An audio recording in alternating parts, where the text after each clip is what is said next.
आज की वीडियो में मैं आपको मोटिव्स और डोमेन्स के बारे में और बायोलॉजिकल मोटिव्स के बारे में बताऊंगी। मोटिव्स समझने के लिए पहले आपको सेंट्रल डॉगमा ऑफ लाइफ जो है वो समझना पड़ेगा कि मोटिव्स होते क्या हैं। तो ये मैंने पहले भी क्लास में आपको बताया था कि जैसे डीएनए से आरएनए देन प्रोटीन। तो जब डीएनए रेप्लिकेशन हो गया डीएनए पॉलीमरेज से, और डीएनए से जो आरएनए बनता है वो प्रोसेस होता है ट्रांसक्रिप्शन, और इसमें एंजाइम रिक्वायर्ड होता है आरएनए पॉलीमरेज। अब बात आती है कि डीएनए से आरएनए जब बनता है तो आरएनए पॉलीमरेज जो है रैंडमली तो डीएनए पे कहीं भी अपना आरएनए फॉर्मेशन स्टार्ट नहीं कर देगा। पर्टिकुलर कुछ सीक्वेंसेस होते हैं जिन्हें कंसेंसस सीक्वेंस कहते हैं या कंजर्व सीक्वेंसेस कहते हैं, तो उनको ही हम मोटिव्स कहते हैं। तो मोटिव्स भी आपको दो तरीके के होते हैं, एक तो सीक्वेंस मोटिव होते हैं, एक स्ट्रक्चरल मोटिव्स होते हैं। तो जो आरएनए पॉलीमरेज है वो डीएनए पे पर्टिकुलर जो सीक्वेंसेस होते हैं कंजर्व सीक्वेंसेस वहीं बाइंड करता है, मतलब उनको स्पेसिफिकली रिकॉग्नाइज करता है, वहाँ बाइंड करता है, देन इनिशिएशन स्टार्ट होता है। और ट्रांसक्रिप्शन के स्टेप्स आपको पता ही होंगे, इनिशिएशन, एलोंगेशन एंड टर्मिनेशन, जिससे एमआरएनए फॉर्मेशन हो जाता है। तो हम इन मोटिव्स की बात करते हैं। तो मोटिव्स क्या हैं कि जैसे आरएनए पॉलीमरेज है, अब कोई डीएनए सीक्वेंस है, आप इसमें समझ लीजिए कि डीएनए सीक्वेंस, आपने ट्रांसक्रिप्शन पहले पढ़ा होगा कि कोई भी डीएनए सीक्वेंस है उससे आरएनए बनना है तो जो प्रमोटर सीक्वेंस जिन्हें मैं आपको बोल रही हूँ सीक्वेंस मोटिव्स, कंजर्व सीक्वेंसेस। क्योंकि मोटिव्स हैं क्या, मोटिव्स तो कंजर्व सीक्वेंसेस हैं जो हर स्पीशीज टू स्पीशीज कंजर्व रहते हैं। क्योंकि वो कंजर्व्ड है इसीलिए आरएनए पॉलीमरेज उन्हें रिकॉग्नाइज करके मतलब प्रोसेस स्टार्ट कर देता है। तो ये जो होते हैं इनको हम प्रमोटर सीक्वेंस भी कहते हैं क्योंकि ये प्रमोट करते हैं। इनकी डीएनए का जो स्ट्रक्चर होता है कि जहाँ से डीएनए से एमआरएनए बनना है उसे हम इनिशिएशन साइट मानते हैं, +1 से उसे डिनोट करते हैं। +1 से ऊपर वाले सीक्वेंस यानी अपस्ट्रीम सीक्वेंसेस को हम नेगेटिव से डिनोट करते हैं, और +1 से डाउनवर्ड जो डाउनस्ट्रीम सीक्वेंसेस होते हैं उनको प्लस से डिनोट करते हैं। ठीक है, तो ये जो है +1 ये इनिशिएशन साइट है। यहाँ जो ये मैंने बताया आपको कंजर्व सीक्वेंस जिसे हम प्रिवनो बॉक्स कहते हैं, ये प्रोकैरियोट्स का है। टाटा बॉक्स, टाटाट बॉक्स, TATA80। ऐसे ही जो -10 अपस्ट्रीम सीक्वेंस है, -10 पे प्रेजेंट होगा अपस्ट्रीम सीक्वेंस, और ये -35 पे होता है TT गाका बोलते हैं इसको, TATTTGACA। ये हैं हमारे सीक्वेंस मोटिव्स, इनको हम प्रमोटर सीक्वेंस कहते हैं। आपने ट्रांसक्रिप्शन में पहले पढ़ा होगा, मैं बस आपको मोटिव्स समझाने के लिए ये बता रही हूँ क्योंकि ये तो पार्ट तो ट्रांसक्रिप्शन का है। ऐसे यूकैरियोट्स में होता है इनिशिएटर सीक्वेंस होते हैं, और ये टाटा बॉक्स होता है। ये था प्रिवनो बॉक्स और this is TATA box, TATA और card box and GC box भी इसमें होते हैं जो प्रॉक्सिमल प्रमोटर एलिमेंट कहलाते हैं। तो ये हमारे क्या हो गए सीक्वेंस मोटिव्स, मतलब ये सीक्वेंस जो है मोटिव्स क्या है, कंजर्व सीक्वेंसेस हैं। तो ये आपको ये क्लियर हो गया कि सीक्वेंस मोटिव क्या है, क्योंकि ये डीएनए सीक्वेंस में प्रेजेंट हैं और कंजर्व्ड हैं, एक स्पीशीज से दूसरी स्पीशीज में कंजर्व्ड रहते हैं। ऐसे ही दूसरे थे स्ट्रक्चरल मोटिव्स। स्ट्रक्चरल मोटिव्स क्या होते हैं, जैसे ट्रांसक्रिप्शन में जैसे इनिशिएशन स्टार्ट हुआ, आरएनए पॉलीमरेज, ये टाटा जो प्रमोटर सीक्वेंस है यहाँ पे ये बाइंड कर गया आरएनए पॉलीमरेज, ये यूकैरियोट की बात हो रही है।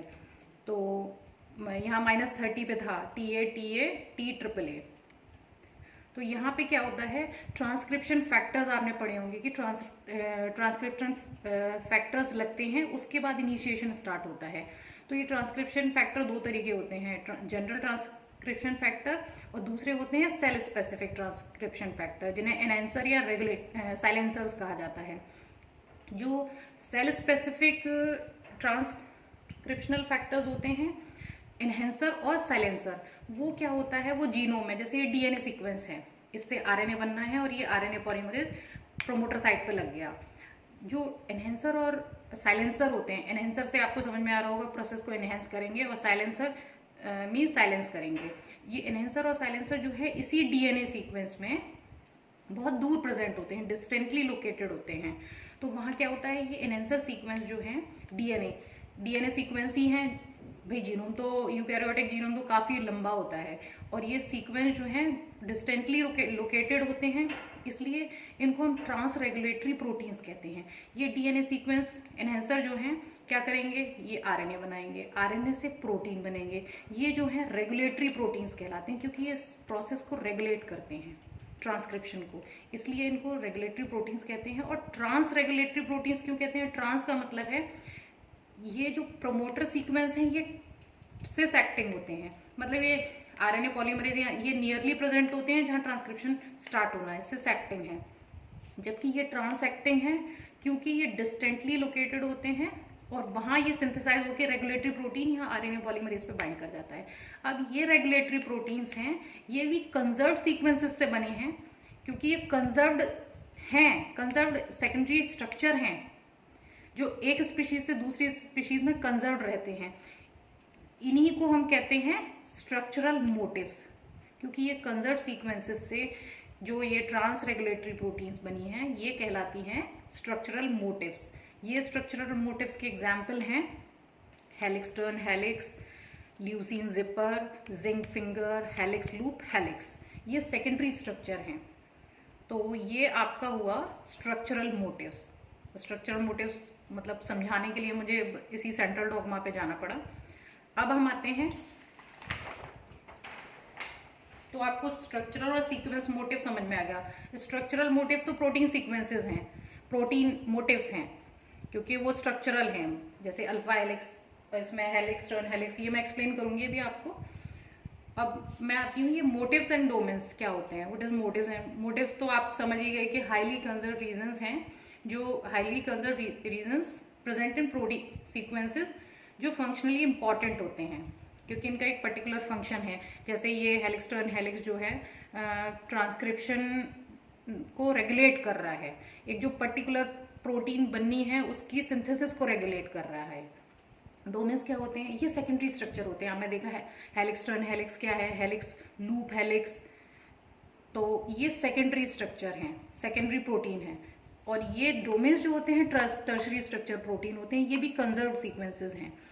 इसमें ये टर्शरी स्ट्रक्चर में प्रेजेंट होते हैं डोमेन्स। इसमें क्या होता है, ये इवोल्यूशनरी प्रोसेस में ही कंजर्व्ड हो गए हैं और इनका सेम फंक्शन होता है। जबकि मोटिव जो है अलग अलग सेल में, जैसे अलग अलग प्रोटीन में प्रेजेंट होंगे तो उनका फंक्शन अलग अलग होगा। जैसे यहाँ पे ये ट्रांसक्रिप्शन को रेगुलेट कर रहे हैं, ये रेगुलेटरी प्रोटीन, ऐसे ही ये अल्फा हेलिक्स और बीटा शीट्स जो सेकेंडरी ये कंजर्व मोटिव्स होते हैं, ये ट्रांस मेम्ब्रेन में प्रेजेंट होते हैं, तो वहाँ पे क्या करते हैं, ट्रांसपोर्टर का काम करते हैं। तो ये जो होते हैं, इसका नेक्स्ट पॉइंट है characteristic of protein that are ये नहीं है, एक मिनट, कि मोटिव्स में be present in different protein having dissimilar function.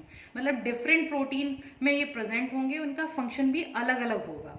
ये मोटिव्स की होता है, कैरेक्टरिस्टिक होता है। जबकि डोमेन्स का क्या होता है, domains are usually present only in related proteins. ये रिलेटेड प्रोटीन्स में ही प्रेजेंट होते हैं।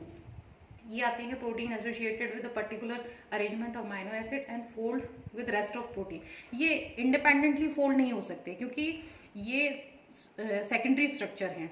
ये जो रेस्ट ऑफ प्रोटीन स्ट्रक्चर होगा उसी के साथ फोल्ड होंगे। जबकि डोमेन जो है इंडिपेंडेंटली फोल्ड हो जाते हैं और इनका इंडिपेंडेंट फंक्शन भी होता है। जबकि मोटिव्स का इंडिपेंडेंटली तो फंक्शन नहीं होता, प्रोटीन के साथ इनका एक पर्टिकुलर फंक्शन होता है।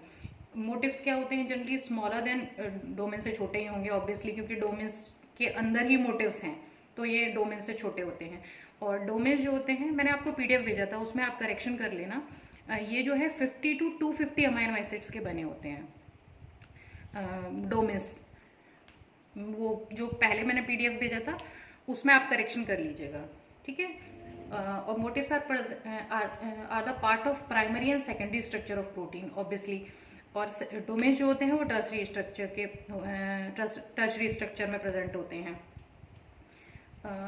अगर हाँ, अब बात आती है, ये तो मैं आपको एक्सप्लेन कर चुकी कि डिफरेंट प्रोटीन में प्रेजेंट होंगे, डिसिमिलर फंक्शन होगा। जबकि ये डोमेन्स जो है रिलेटेड प्रोटीन्स में प्रेजेंट होते हैं, क्योंकि इवोल्यूशनरी प्रोसेस यहाँ पे जो कहा गया है कंजर्व ड्यूरिंग इवोल्यूशनरी प्रोसेस, मतलब कि इवोल्यूशनरी प्रोसेस के टाइम ही ये कंजर्व हुए हैं, मतलब इनका ओरिजिन एक ही रहा होगा, मतलब ओरिजिन एक रहा होगा तो उसके फंक्शन भी सिमिलर, तो ये रिलेटेड प्रोटीन्स में ही प्रेजेंट होंगे।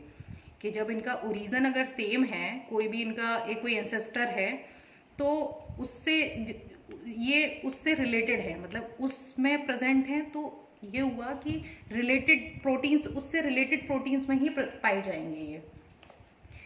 अब आते हैं नेक्स्ट है ये, अगर हाँ, अब बात आती है अगर हम दो सीक्वेंस को मतलब अलाइन करेंगे, अलाइनमेंट करेंगे, तो उसमें कोई ना कोई मोटिफ आपको मिल जाएगा डिसिमिलर प्रोटीन सीक्वेंसेस में, जबकि क्योंकि ये अलग अलग प्रोटीन में प्रेजेंट है, अलग अलग इनके फंक्शन है, लेकिन स्ट्रक्चर इनका सेम है। ये जो है डोमेन्स जो है ये भी रिलेटेड प्रोटीन्स में ही है। अगर हम इनको डिसिमिलर सीक्वेंस को अगर हम अलाइन करें तो उनमें ये डोमेन जो है फाइंड नहीं होंगे, क्योंकि ये केवल रिलेटेड प्रोटीन्स में होते हैं, ना कि डिसिमिलर प्रोटीन्स सीक्वेंसेस में। और इनका वही फंक्शन जो होता है मोटिव्स का डिपेंडेंट करता है जिस प्रोटीन में ये प्रेजेंट होते हैं उसके ऊपर डिपेंड करता है, जबकि डोमेन्स जो है इंडिपेंडेंट, इनका एक फंक्शन होता है, इंडिपेंडेंटली फोल्ड होकर एक फंक्शनल यूनिट बनाते हैं। तो ये इनमें ये डिफरेंस है। इसके एग्जाम्पल्स मोटिव्स के हैं ही हेलिक्स, लूप हेलिक्स, और ये beta turns, helix turn helix, leucine zipper, zinc finger. और डोमेन्स के एग्जाम्पल जैसे ये है सार्क, SRC होमोलॉगी 3 डोमेन। ये आप जब बायो सिग्नलिंग पढ़ते हो तो टायरोसिन काइनेज एक रिसेप्टर होता है, tyrosine kinase receptor cell membrane में प्रेजेंट होता है। उस पर आगे जब टायरोसिन काइनेज का फॉस्फोराइलेशन हो जाता है, मतलब उस पर रिसेप्टर पर कोई लिगेंड जब बाइंड करता है तो उसका फॉस्फोराइलेशन हो जाता है, और जो फर्दर सिग्नल है वो SRC होमोलॉगी 3 डोमेन प्रेजेंट होता है, टायरोसिन काइनेज से ही एसोसिएटेड होता है। तो ये सिग्नल के उस सिग्नल को रेस प्रोटीन में देन अदर पाथवे है उसमें मैसेज को कन्वे कर देता है। तो ये SRC होमोलॉगी 3 डोमेन इसका एग्जाम्पल है डोमेन का, जो ऑलमोस्ट 50 अमाइनो एसिड्स का बना होता है। प्रोटीन प्रोटीन इंटरेक्शन होता है, क्योंकि टायरोसिन काइनेज भी प्रोटीन है और उससे ये अटैच होता है SRC होमोलॉगी 3 डोमेन। ये बायो सिग्नलिंग में आप पढ़ोगे, या आप पिछले सेमेस्टर में आपके शायद रहा हो बायो सिग्नलिंग, तो आपने पढ़ा भी होगा।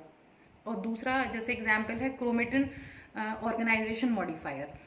मैंने आपको नहीं पढ़ाया है। जो न्यूक्लियोसोम मॉडल होता है जिसमें क्रोमेटिन, आप हिस्टोन प्रोटीन प्रेजेंट होते हैं, क्रोमोसोम का स्ट्रक्चर आपने पढ़ा होगा कि DNA और हिस्टोन प्रोटीन कंबाइन होके वो जो न्यूक्लियोसोम मॉडल आप पढ़ ही चुके होंगे पहले। तो उसमें क्या होता है कि DNA, भाई जब DNA का रेप्लिकेशन होना है या DNA से RNA यानी ट्रांसक्रिप्शन होना है, तो DNA अनफोल्ड होता है, मतलब उससे हिस्टोन प्रोटीन अलग होगा तभी तो DNA फ्री होगा।